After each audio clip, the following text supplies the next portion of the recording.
네, 안녕하세요. 여러분들, 이번 시간에는 버핏이 남긴 유일한 책, 버핏이 집필한 유일한 교재, 주주에게 보내는 서한 2019년 판을 많은 분들이 다뤄주셨지만은 또 저 나름의 독특한 방식으로 다뤄보도록 하겠습니다. 일단, 워렌 버핏에 대해서 많이 들어보고 또 책들도 많이 접해보신 분들도 있겠지만은 실제로 워렌 버핏이 쓴 책은 없습니다. 유일한 책이라는 것은 책이 아니죠. 사실 서한이라고 부르는 게 가까운데 매년 1년에 한 번씩 주주들에게 보내는 서한을 이렇게 작성하고 있고요. 이건 여러분께서 여기 이제 버크셔 해서웨이 워렌 버핏 홈페이지 가시면은 이렇게 이제 1977년부터 쭉 주주들에게 보내는 서한을 정리해 놨습니다. 영어가 능통하시고 재무적인 용어라든지 그런 이해력이 풍부하신 분들은 직접 읽어보시는 게 가장 좋습니다. 그렇지 않더라도 제가 중요한 포인트에 대해서 이렇게 제 채널, 제 영상을 통해서 리뷰를 해드릴 테니까요. 공부하고 싶으신 분들은, 워렌 버핏에 대해서 좀 더 알고 싶으신 분들은 구독을 해주시기 바랍니다.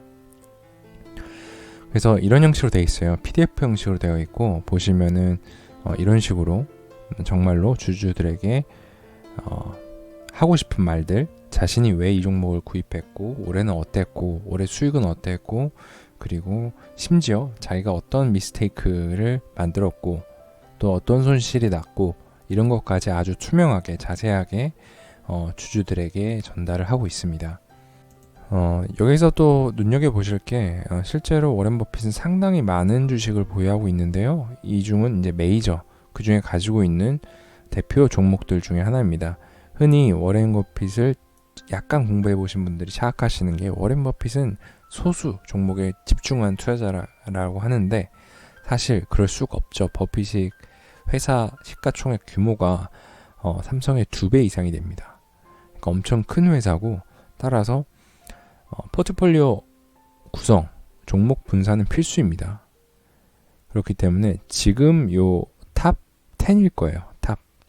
워렌 버핏이 가장 보유하고 있는 수량이 높은 기업들 10개인데 이 10개 보시면은 뭐 델타항공도 있습니다. 이거를 최근에 지금 미국장이 연달아 한 10% 이상씩 빠지면서 이때 델타항공을 추가적으로 매수한 걸 확인할 수가 있어요. 사실 항공업계가 지금 굉장히 타격이 큰데 워렌 버핏은 이때라고 생각을 하고 과감하게 현금성 자산을 이제 델타항공의 지분을 사는데 투자를 한 겁니다. 그리고 보시면은 JP 모간, 무디스, JP 모간, US 뱅컵, 웰파고, 뱅크 오브 아메리카, 뱅크 오브 뉴욕 멜론 뭐 이렇게 굉장히 금융과 관련된 주를 많이 가지고 있습니다. 무디스 신용평가 회사도 가지고 있고 뭐 그렇습니다. 그리고 뭐 우리가 알고 있는 일반적인 유통체인이라든지 이런 것도 가지고 있고 애플, 기술주, 흔히 기술주는 버핏이 안 할 거야 라고 편견을 가지고 있는 분들이 많을 건데 그냥 계속 들어본 게 코카콜라 거예요. 여기 나온 코카콜라도 여전히 가지고 있습니다. 여러분들이 10년 전에 워렌 버핏 책을 구입했어도 그 속에서 항상 대표적으로 나오는 게 코카콜라입니다. 코카콜라뿐만 아니라 최근에는 이제 애플, 그러니까 10년 전에 이미 매입을 했어요. 이 애플도 주요한 주주 중에 하나라고 볼 수가 있어요. 그래서 제 채널을 구독을 하시면 앞으로 이런 종목에 대해서 왜 이런 종목을 워렌 버핏이 관심을 가졌고 투자를 했고 얼마를 벌었고 어느 때 샀는지를 분석을 해드리도록 하겠습니다. 그래서 다시 본론으로 돌아오면은 여기서 연말 기준으로 해서 가지고 있는 지분, 각 회사의 지분이 이 정도 수준 된다. 아메리칸 익스프레스는 18.7% 정도 가지고 있고요. 애플 같은 경우는 워낙 시총이 크기 때문에 5.7%, 이 정도 상당한 금액입니다. 뱅크 오브 아메리카는 10%, 그리고 무디스 같은 경우 13.1% 정도의 지분을 가지고 있는 것으로 나왔고요.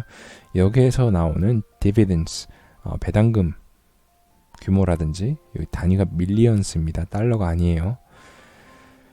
그리고 이제 retained earnings라고 해서 유보된 이익, 대해서 브리핑을 하고 있는 것을 확인할 수가 있습니다. 여기는 굉장히 중요한 대목입니다.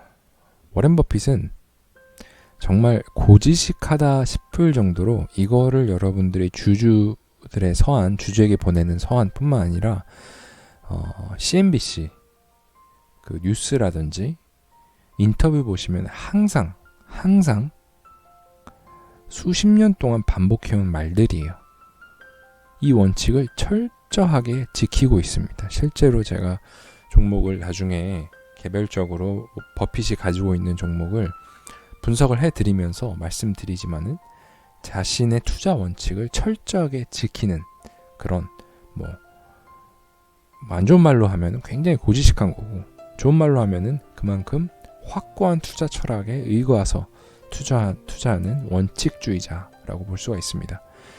그래서 그가 말하고 있는 것은 여기서 영어로 나와 있는데 They must earn good returns. 그러니까 좋은 수익을 거둬야 된다라는 거예요. On net tangible capital이라는 것은 자산 중에서 부채를 빼고 무형자산을 뺀 순유형자산 대비해서 좋은 수익을 거둬야 된다라는 거고요. 그리고 두 번째, 항상 강조하는 겁니다. 유능하고 정직한 경영자. 이것이 무엇을 의미하는지는 나중에 별도의 시간을 통해서 한번 말씀을 드리도록 하겠습니다. 그리고 또 가장 중요한 게 있죠. sensible price. 그러니까 합리적인 가격. 무조건 싸다라고 해석할 수는 없어요.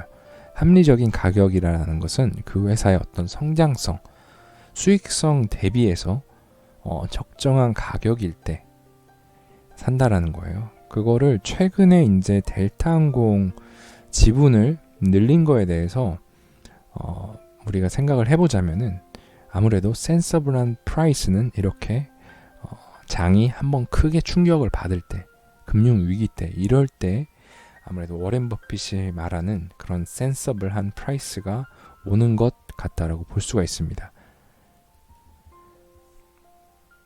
이럴 때 워렌 버핏이 어떻다고 했죠? 어떻게 한다고? 취득 가능한 기업이면은 나는 그 취득한 기업을 100% 인수하기를 선호한다. 그러니까 만약 자신이 가질 수가 있다면은 나는 그걸 100% 소유하고 싶다라는 거예요. 그러니까 여기서 순유형 자산 대비 좋은 수익은 대략적으로 ROA 이런 지표라고도 볼 수 있고, 나중에 잘 모르시는 분들은 제가 별도의 기초 투자 시간을 통해서 설명을 드리도록 하겠습니다. 이런 수익성 지표가 좋고, 경영자 이거는 이제 질적인 지표겠죠. 그리고 합리적인 간격은 이제 주로 우리가 PER이라든지 PBR 이런 걸로 판단할 수가 있고, DCF라는 현금 할인 기법을 통해서도 계산할 수가 있을 것 같습니다. 그래서 이런 지표들을 통해서 괜찮은 기업을 자신의 투자 철학에 의거해서 사고 있다라고 이해하시면 될 것 같습니다. 네, 여기서 기업 인수에 대한 기본 입장을 또 밝히고 있습니다. 워렌 버핏의 회사 구조상 이게 이제 버크셔 해서웨이라는 회사인데, 사실 여러분들이 생각하는 것처럼 펀드 매니저가 돈을 위탁받아서 그 돈 가지고 기업을 매매하면서 나오는 수수료를 받는 형태가 아닙니다. 워렌 버핏은 우리가 워렌 버핏한테 돈을 1인 맡기거나 혹은 그 펀드에 가입하는 게 아니라, 우리가 버크셔 해서웨이 주식이 있습니다. 그 주식을 보유함으로써 일종의 간접 투자를 할 수가 있게 되는 거죠.